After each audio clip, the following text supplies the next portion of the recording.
aynı hol امروز سنه 15 اکتبر در بین شهرهای عین پنجکین نزد دهه صوفیان قرار داره. من نرخ نوای امروزه که ما شما رو شناس میکنیم. من نرخ پیازتون چند سومون؟ 1 سومون و 70 درم. 1 سومون و 70 درم. خالتگی چند سوم؟ 1 سومون و 60 درم. ها؟ اپتیما 1 سومون و 60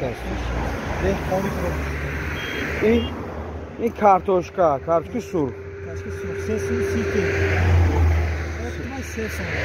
تا. اپتیما 3 سومون کیلوگی 330. های من سبزی بوده است. سبزی چند سومون؟ سبزی 2 سومون و 50 درم. خالتا با 2 سومون و 20 درم. 2 سومون. شهر ارزان یا اینجا ارزان؟ اینجا ارزان. سر زمین دهقانه خدا باشی. دهقانه؟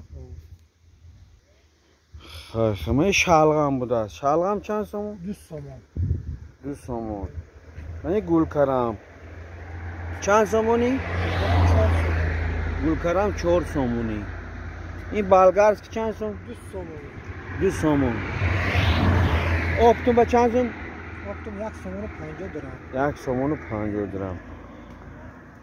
این کدوها چند سوم؟ کدوها کیلوش 2 سومونی. کیلوش 2 سومونی. کرم چند سومون؟ کرم 2 سومون و 50 درم. 2 سومون و 50 درم. شهر با چند سوم می کرم؟ شهر با خیلی. بسیارتر با 2 سومون میتیم. 2 سومون ها؟ و جوربه و چند سوم حولی رو و؟ 5 سوم 6 سوم 8 سوم. دونش 5 سوم ها؟ کارتوشکا شهر با چند سوم؟ کارتوشکا 3.5 تا 4 سومون در شهر. اینجا با چند سوم؟ 3 کیلو 10 سومون. آفرین. من کیلو قلنفور 3 سومون ها؟ دونش چند سومون؟ بی پول. شلغم چند سومون؟ شلغم 4 کیلو 10 سومون. سبزی چند سومون؟ سبزی دادیم 5 کیلو 10 دادیم. دویی ها؟ از شهر ارزان بوده سن؟ شهر با چند سومون سبزی شما؟ شهر 3 کیلو 10 سومون فروخته. 4 کیلو 10 سومون فروخته. خیلی. کرمتون چند سومون؟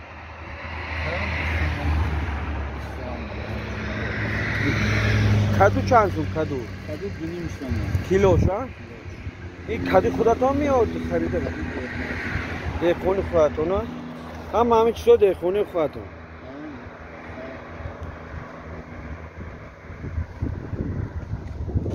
این تیرمون کشت دوست مردم حوصله‌اش رو جمع کرده دوست